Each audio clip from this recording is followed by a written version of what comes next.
and gentlemen, welcome to my channel and my shop. My name is Keith. I'm your host. We're going to take a moment here for the Pledge of Allegiance. I pledge allegiance to the flag of the United States of America and to the republic for which it stands, one nation, under God, indivisible, with liberty and justice for all. All right, on with the program. So where you been? Let's see, we had life interruptions. We got busy here in the shop for a good period of time there, and we were hustling. And then we had a slow down, and we saw the window to go ahead and start unpacking and clearing out and making a few changes, because we've got a little bit of time in here on our machines. So we're not moving any machines, but we're moving the stuff around the machines and continuing on with a few of our setups that we want to generate in the new environment we have here. We also hooked up a few machines because we got breakers that finally came in because manufacturing was on a slowdown. We were able to get a couple on the internet that were lingering around there, but it came down to our order, our back order, that we took a partial on our back order, and we kind of filled up our panel now, and all of our three-phase machines are up and running. We got the surface grinder hooked up and the X-Carve hooked up the other day.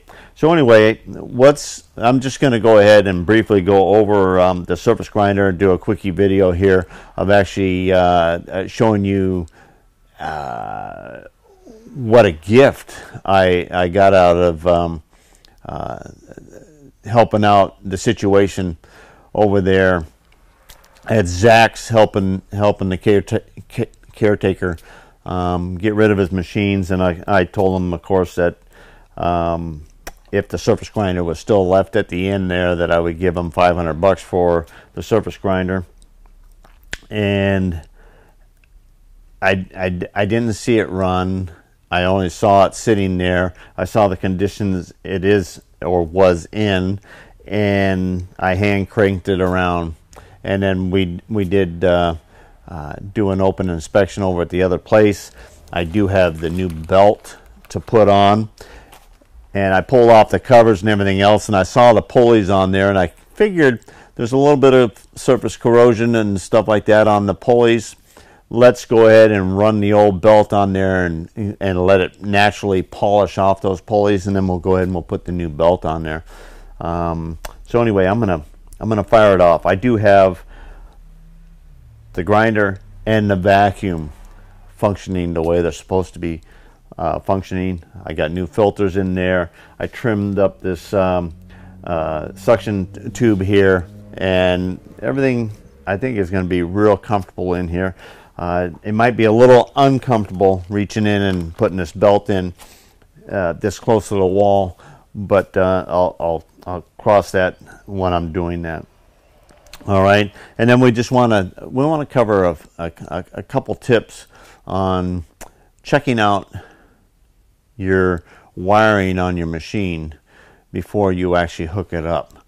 Because one, we don't know how it was hooked up because it wasn't connected when we picked it out of the location there, so we weren't able to actually see how it was connected or what currents it was used. Now we have 220 three-phase coming in here, so that's how we wanted to wire this thing, and we had to verify that the wiring inside this machine or in the motor over on the vacuum was wired for that voltage. And that's a key thing when you hook up a machine, to make sure that the wiring internet is hooked up the way it needs to be hooked up to give you that current. Because on three-phase you'll have multiple voltage motors, 220, 440, and so on, and you want to make sure that you're running them properly.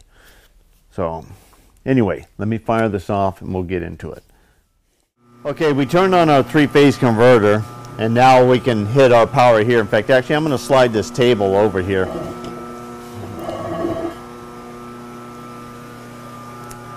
because we're going to be getting into our panel here shortly. Now, when the very first time that we hooked up the power, we jogged that power real quick because the spindle has to rotate in one direction only. And in fact, you can damage the spindle by running it backwards excessive amount of time, especially the way the plain bearing spindle draws the oil and flows the oil, and you could seize it up.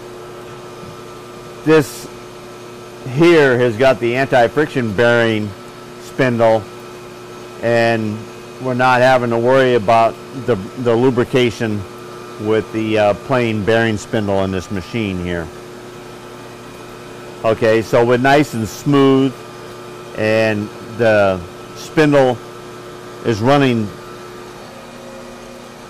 this belt around on all pulleys that create the drive for the rest of the table and stuff like that, but also the idlers, spindle, all the way down to the motor. It's a pretty long belt. Alright, so the first thing we wanted to do is we wanted to see the table go back and forth, and we engaged. Now, this has 2 speeds of travel, and you engage or disengage that over here in this lever here, and there we go. Okay, there's the low.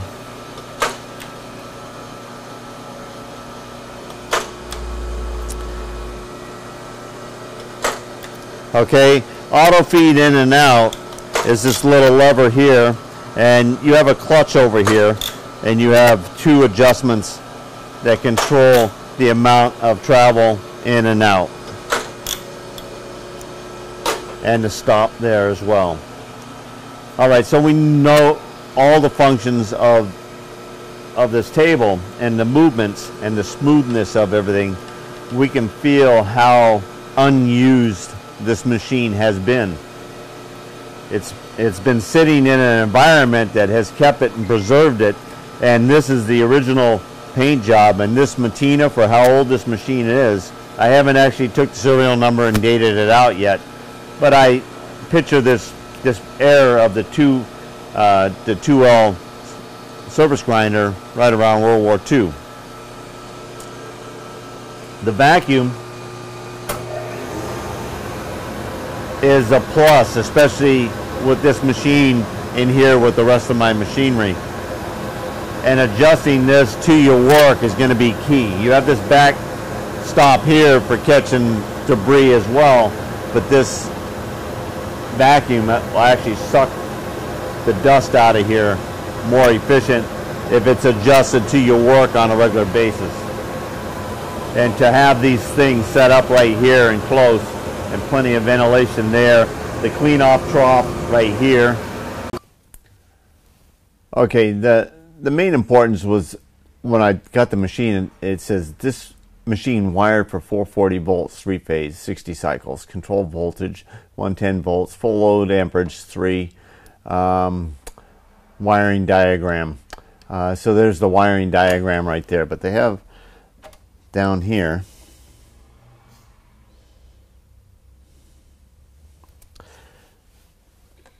is your transformer right here, and this transformer has got your listings right here for your primary voltage.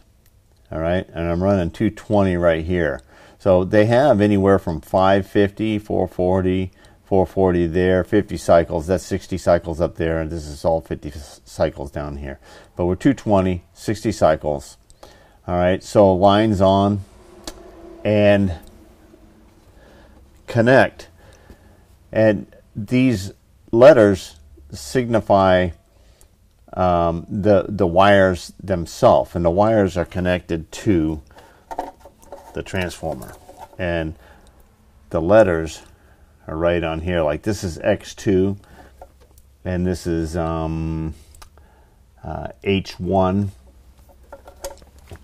So I had to look at the other wires that are running over here for your lines here and verify that lines on were connected, X1 and X3, and connected together were H2 and H4, and those lines over here and their tags correspond, and verify that this machine is hooked up for 220. Now we'll look over on the diagram on the motor itself, and those leads would be made up at the inside the motor housing. These happen to be inside the case here, so you don't have to get to the wires to the motor because it goes from the transformer over here to the starter. Okay, now here's the motor on the vacuum, and here you can see three-phase alternating current, and you see the 208, 220 here, and the 440 here. Now we open up this cover right here, and of course we counted the leads. We have 9 leads, so it's a 9-lead motor, and they're paired off. 1 and 7, 2 and 8, 3 and 9, and then 4, 5, and 6 are connected together. So we verified that it was hooked up for 220 because it was in this realm. You had 3 multiple choices right there, but it is a 9-lead motor, and they were hooked up that way. Otherwise, if they were 440 and it was a 9-lead, it would have been hooked up 1, 2, 3, and then 7 and 4, 8 and 5, and 9 and 6 would have been paired up. Okay. We can't show you a surface grinder going back and forth without making sparks. So these are just finger tight. I got to get a wrench to tighten these down, but we need to pull the table off. We're going to set it on our little table over here, and we're going to clean it. We have some grit and just some oxidization on it. We want to kind of like Scotch-Brite it and clean it up, and we're going to clean the base here, and then we're going to toe clamp it down, and then we'll go ahead and we'll put an indicator, and we're going to indicate our guide over here. I think, in fact, we might indicate this surface here, and we might indicate that, kind of double check that. After that, we'll dress the wheel, and we'll put something on here, and we'll see how it does for a grind. This is just our standard white wheel on here, and let's see what we got. Break the suction loose here. That's still nice and clean.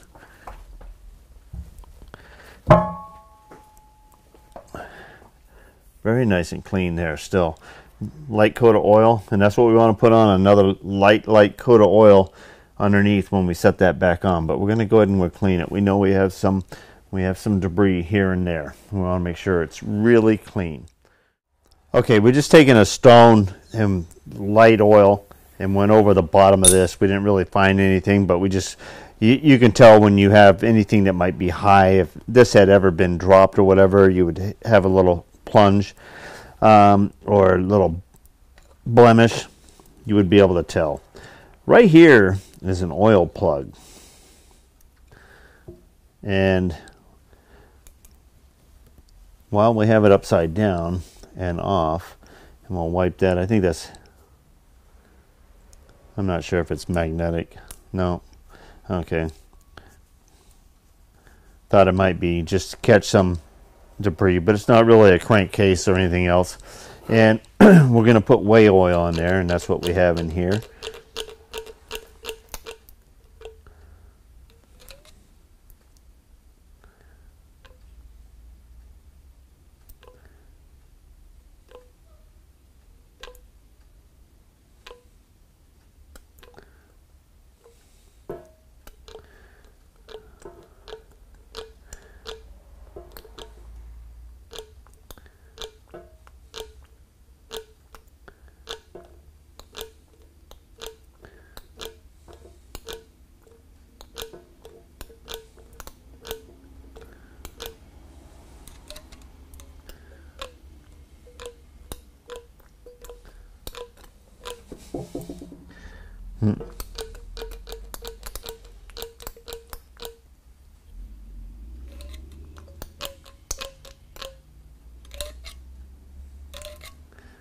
Okay, it hadn't had oil in there in a long time.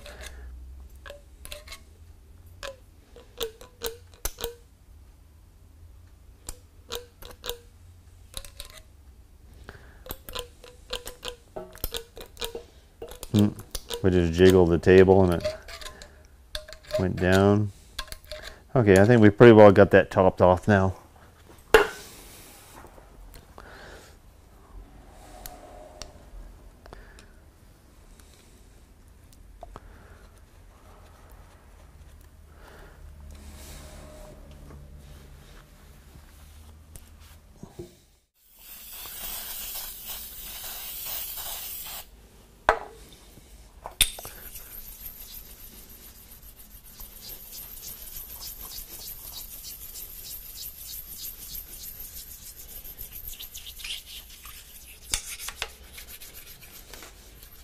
These are a little bit below this deck surface right here, but we just kind of hit those anyway.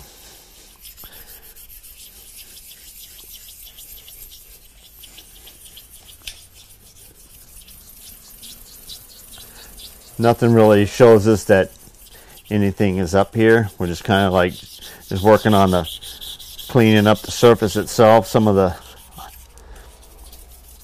oxidized stain marks, other things like that.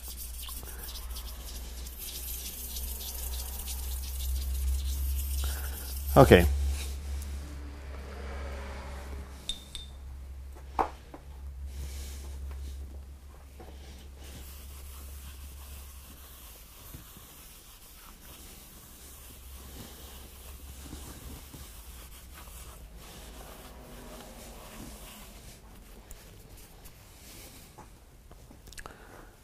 Okay, now we got a nice white, new, clean rag here. And we'll wipe both of these off here.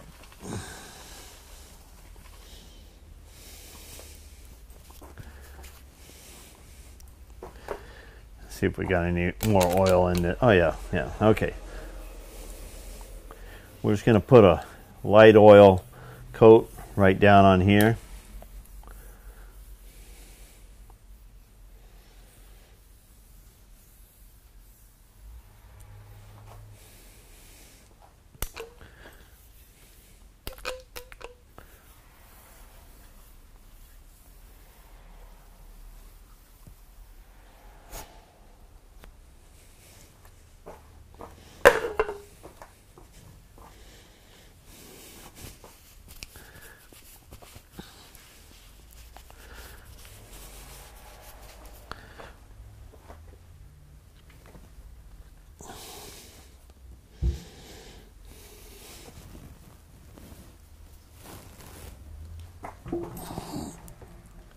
Crosswise so we don't get our finger smashed, and then we can float it in here like that.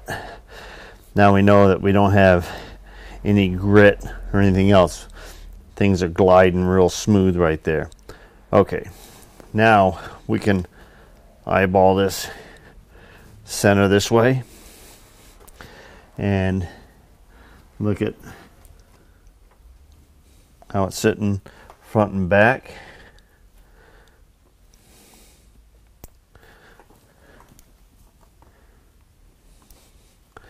Kind of like that.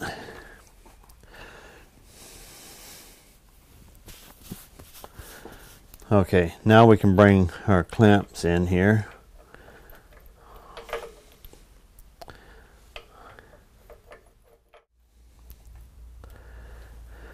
Okay, we're going to hunt up a mag base and we're going to get that mounted on here now.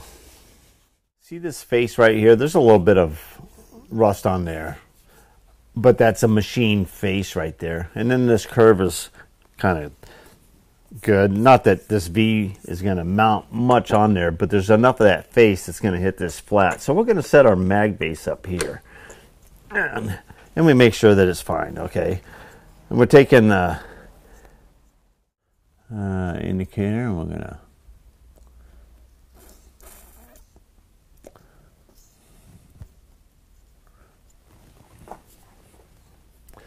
and we'll load that up there, and we're going to hand crank back and forth.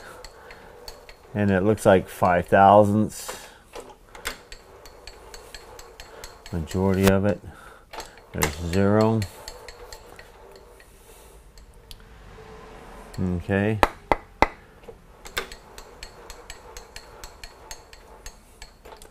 Zero comes up to a minus 4, and then back to 0. So let's go ahead and,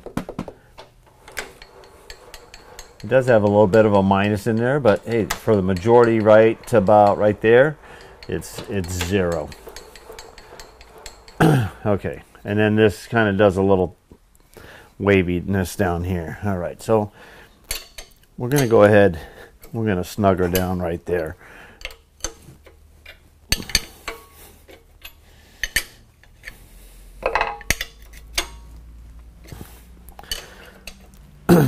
All right, one more double check here. Mostly 0.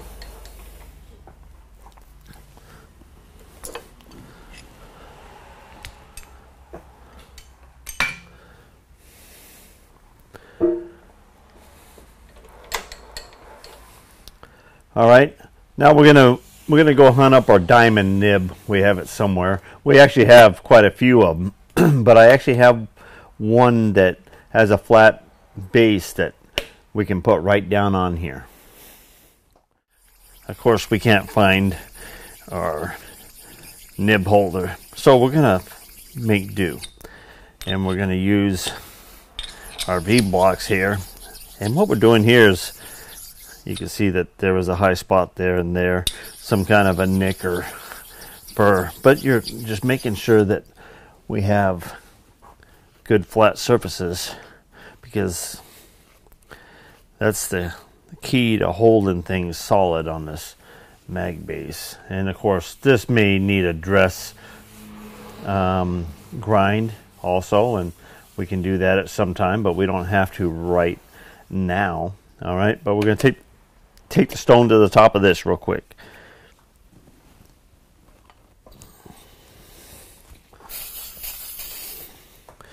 And we have a bigger stone. We actually have a couple new stones that were given to us, and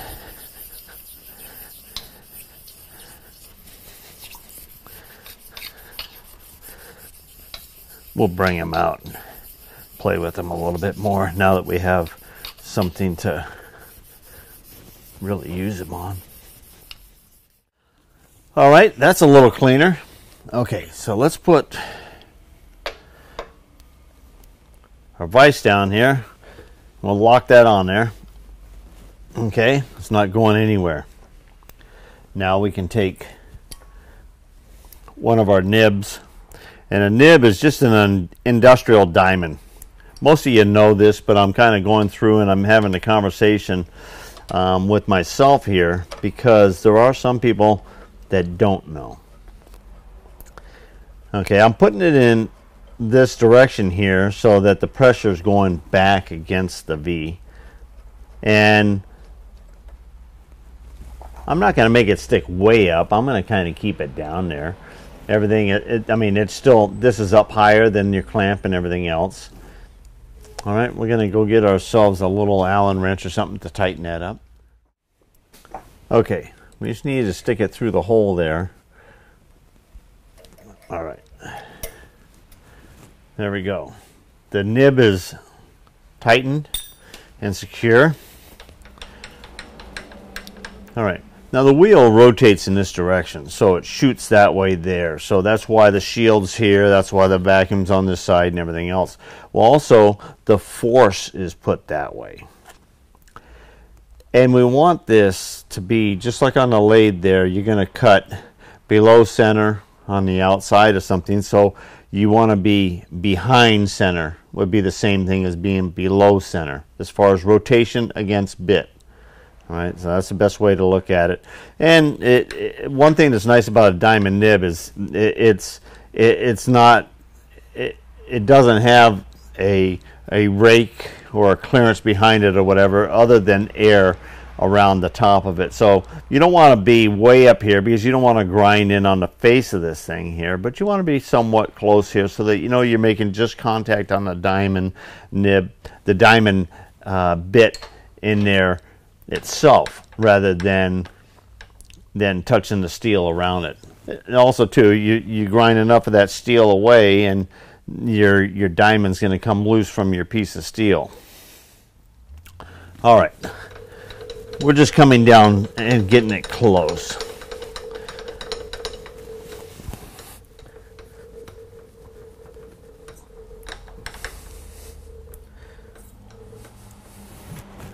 Okay, and that looks pretty good right there. All right, let's go ahead and turn on our power, and then we'll go ahead and sharpen the nib. Now I'm going to put the vacuum on as well, and you can see that that's about a 1/4 inch there. Okay, see here we got a little bit more than a 1/4 inch there. So I'm going to go ahead and loosen this and lower this down to where I'm equaling the height and still not catching this nib on the vacuum itself. Okay, I found my pocket scale. All right, so we're looking at 3 1/4 there, and this is 3 7/8. So we can come down a little bit more here. I'm going to take our 5/8 and loosen that up.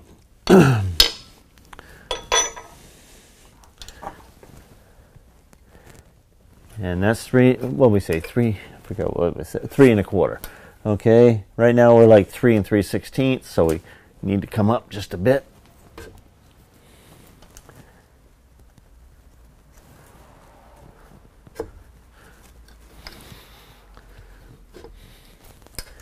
Need to lubricate that a little bit so there's...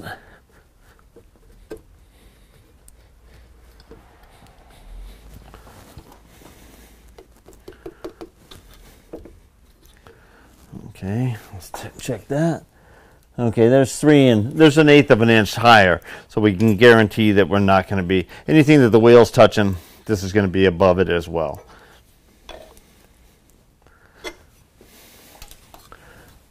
Double check, 3 3/8, 3 1/4.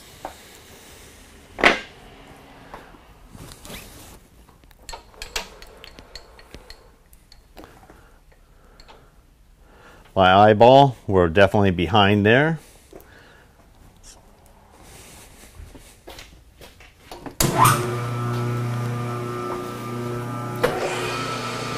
Grinder on, vacuum on.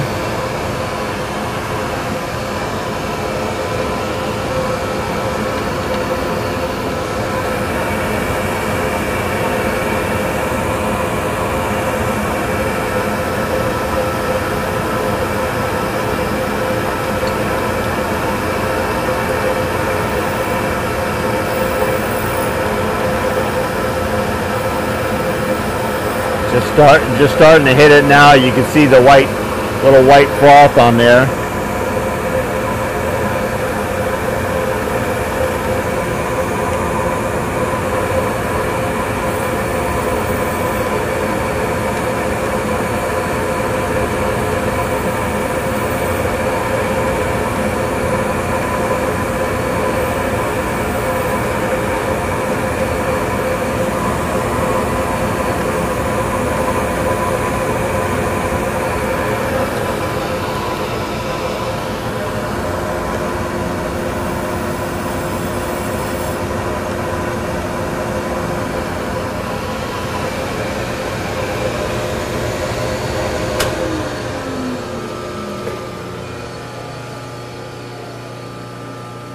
Okay, I'm pretty sure we got a good cut across there now.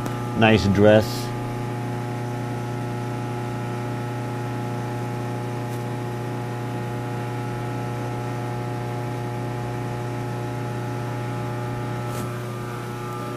All right.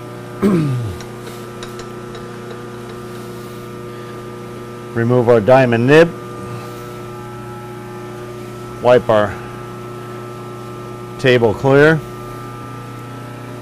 All right, let's go find a piece of material to go ahead and put on there and test grind. Here's a test piece here. This is an old, wide, thick block that we've used for setup a lot of times, but there is some marks that have been pressed in, ground in, things like that. And we'll go ahead and we'll just give it a clean dress. We're gonna grind this surface first because this looks like a good flat surface right here. We took the stone on it, and then afterwards we'll probably set it up on one of these two sides. We'll check and make sure that's not a high and make sure that's not a high right there. All right, now we don't really need to have it over here against that edge right there. We can bring it on over to the middle of our table if we want, so we can lay in a parallel, and then we can slide it over against the parallel, and then we can turn on our magnet, and that'll hold it there, and it'll hold the spacer or a parallel to that sidebar. And then this will be relatively straight in line with our grind path. Okay, now we want to set up our travel back and forth, and we have two stops here on the table, and this finger actually goes down and lets you go between the two stops, and or lift it up and bypass your stops to go to your full travel limits of the table and the machine as a whole. Okay, and all right, this is the little wrench here for our stops, so we can slide that one in, and we can slide this one in.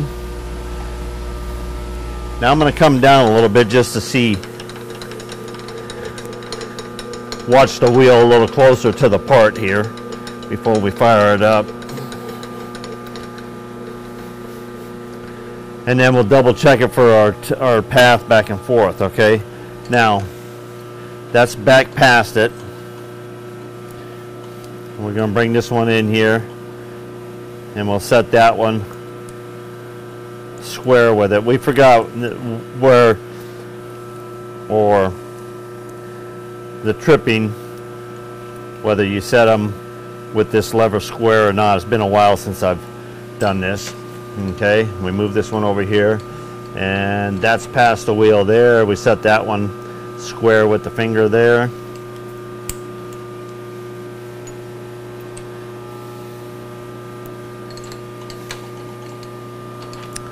Okay, now we'll go ahead and we'll fire it up, and we're going to check it. Okay, it did pretty good at minimizing the amount of travel.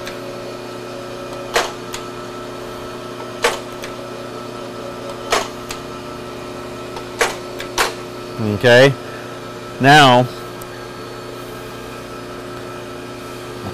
put our little tool away there. We're going to set our feed here before we get going on here, because once we get touched down, we want the thing to feed back and forth. Well, this right here is your adjustment for cross feed, and these two units right here adjust. There's numbers from 1 out to 9 or so, and that gauges the amount that you're taking. And then this little lever right here will let you go either direction, and you can flip that as you're going. We set this out here to where we're about 2 and 2, and we're just going to try it out there because we haven't looked to see how far we're actually going. But once we start, I'll be able to mark or look, and we'll see how far it is going on the dial. Now this works on a clutch. It has a pair of discs in here, and if you take this nut and you tighten it like the old South Bend feed nut, tighten it up, that will tighten up your feed and then control your feed. So now it's moving this,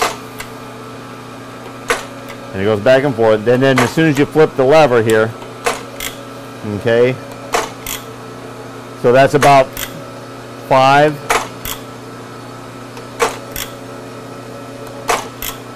No, about 15 thousandths, 15 to 20 thousandths. You flip it the other way, and it cranks in.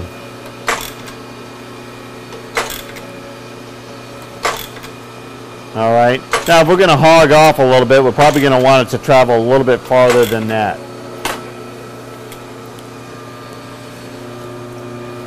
We don't know if we're going to be hogging, but we're just going to go ahead and we're going to adjust it a little bit more than that. We're going to put it on 5 here, and we'll see where 5 goes.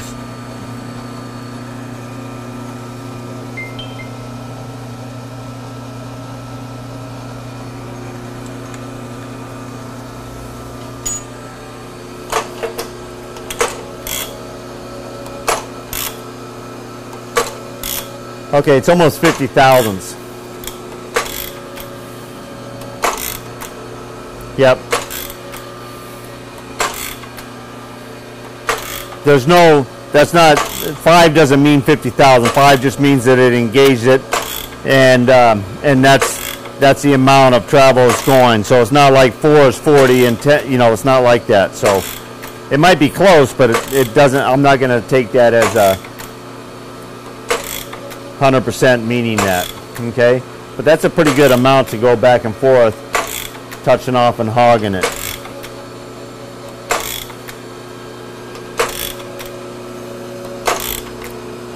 Okay, now that we're kind of happy with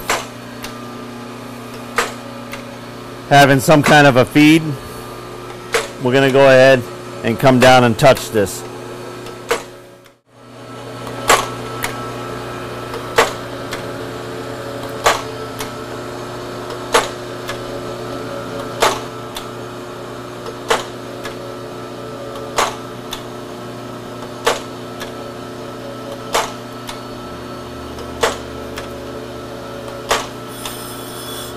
There we go.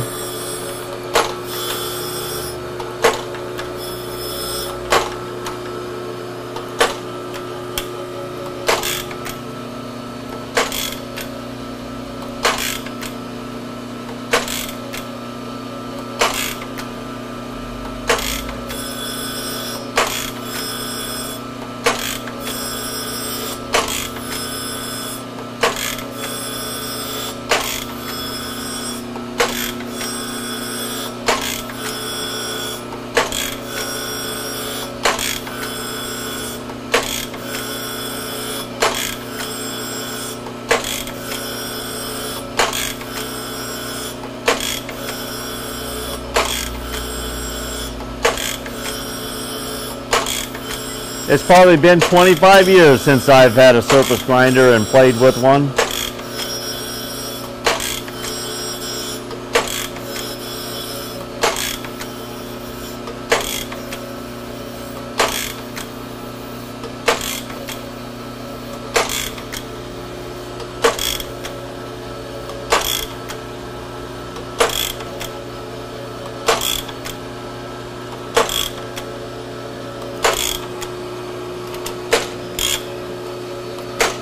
Okay, we're going to go ahead and this would be 3 thousandths.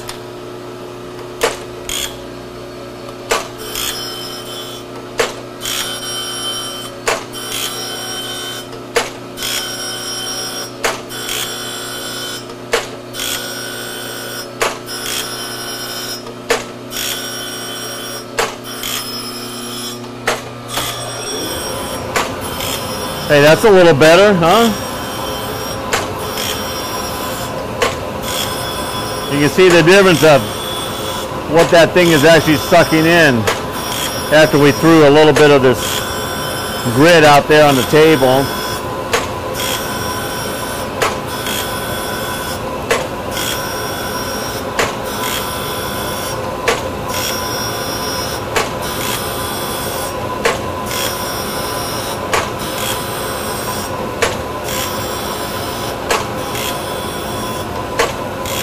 Pretty cool. We got a couple little marks right there left, so we'll go ahead and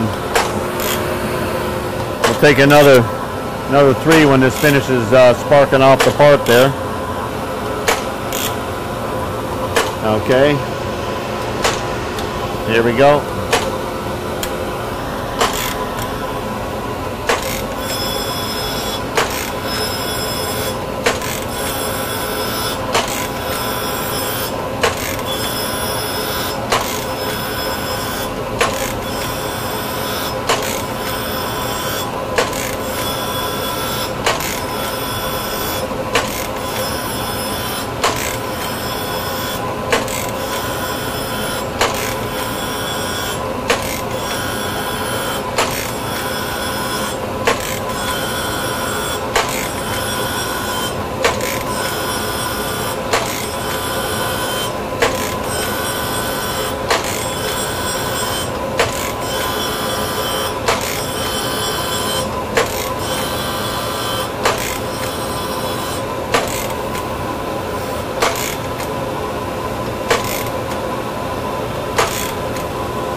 That looks pretty good. Let's take one and go the other way.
All right, we're going to go ahead and pull this off of here and wipe the table, flip it over, and put it back down. We're going to stone around this edge right here just because there is a sharpness to that. You know, grinding is not like peeling a chip, but it still makes a burr of minute magnitude on there, less on the front. You can feel a little bit on the sides and mostly on the back. And we're going to go ahead and touch up the other side. Here's my rag. Okay.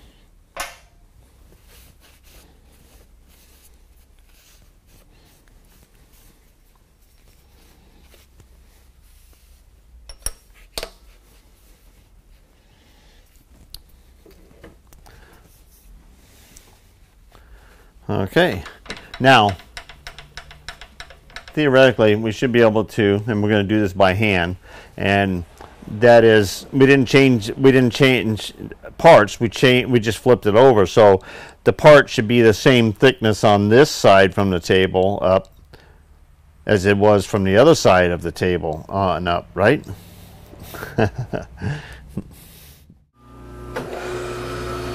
Don't forget to vacuum this time. Okay, we were just checking to make sure our travel went all the way. All right, now we didn't change the height. Same part.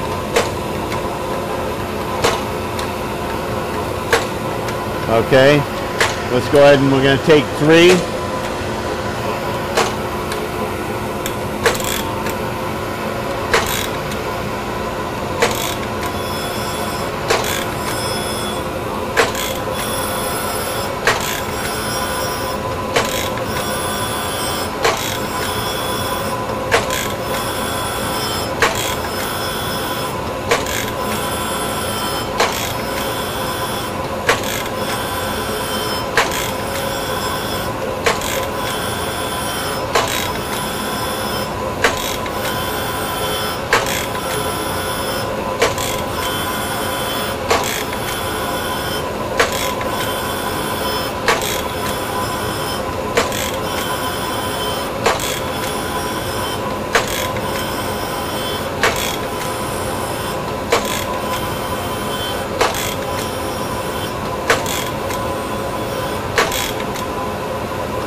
Okay, we'll take another 3 and we'll go the other direction.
Okay, 1/1000th.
Okay, we're just going to float back across.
Okay, I'm going to go get a 1-inch micrometer because we want to check the thicknesses of this, and we'll just see how this is grinding as far as taking apart, cutting one surface, flipping it over and cutting it. And we'll see how close we are with it without doing anything to the table. Most likely if there's outage or run out on the table, you've got to grind the table to match the machine itself. I'm going to pull this off here first. Give it a little stone, just like we did to the other side.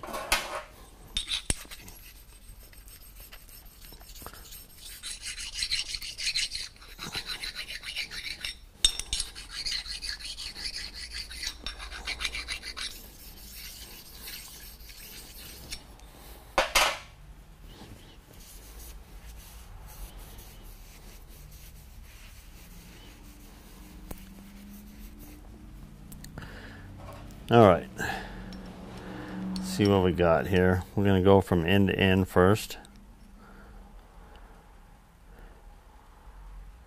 7/30 and about 8/10.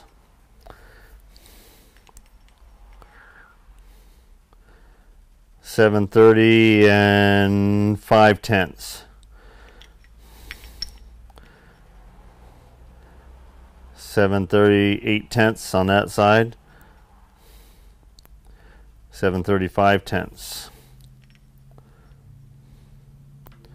7/30, 8/10. 37, 6/10. So right now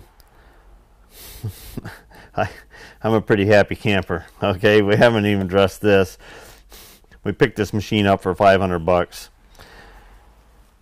and got it here, wired up, hooked it up, and we're still running the old belt on it, and we're just getting a few hours on it so that we can take the gloss, or bring the gloss to the pulleys, and then change out and put the new belt on, so we don't have any rust action on the belt there. It was slightly rusted. Okay, we're gonna hit the stone on the edges here.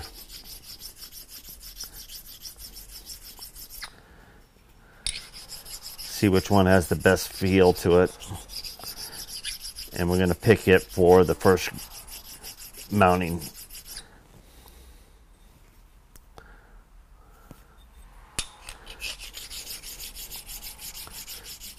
I actually think this is a better side, so I'm going to put that side down first.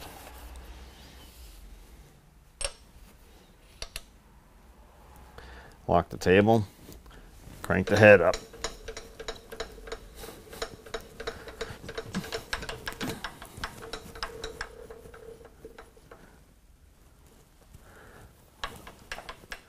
Okay, I'll touch off and we'll go for this one here.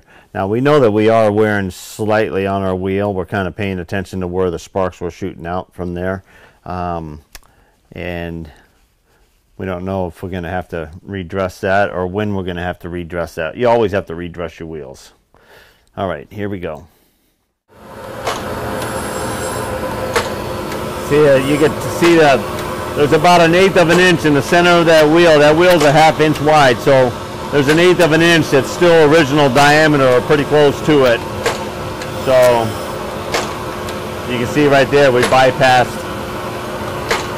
Okay, let's go ahead. We're going to give it 3,000.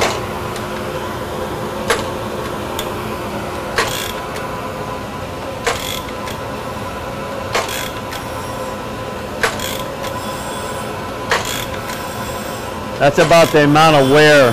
You see, I just started picking up.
Okay, 1,000. Going the other way.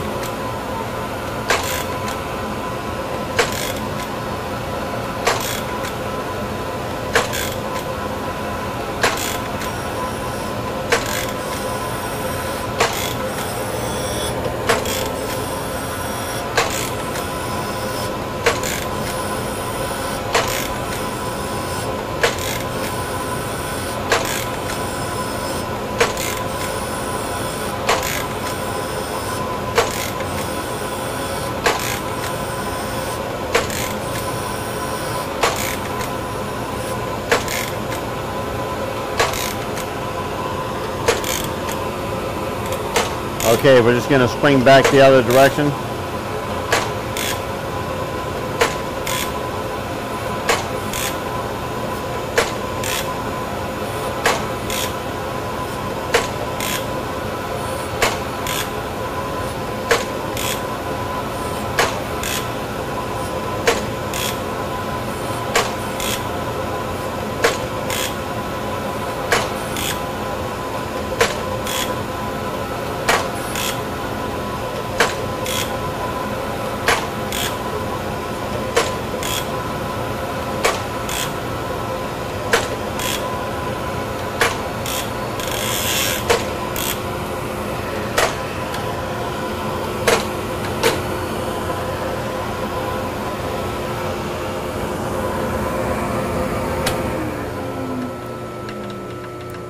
Okay, we're going to flip her over.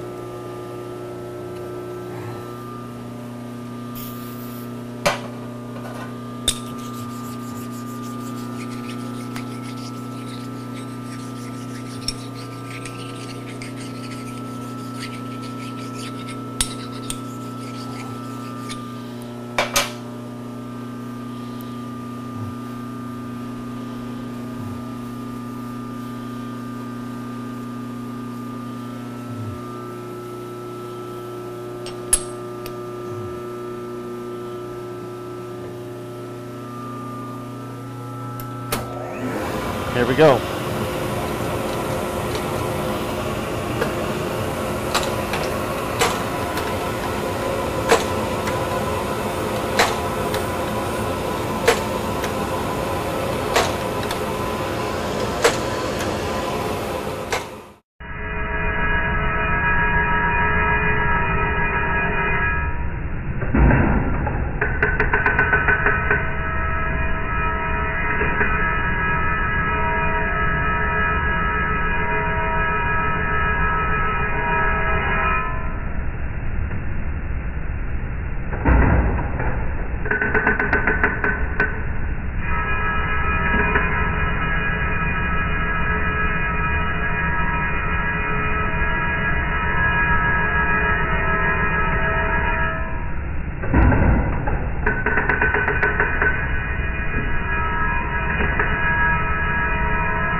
One inch 233, maybe a tenth.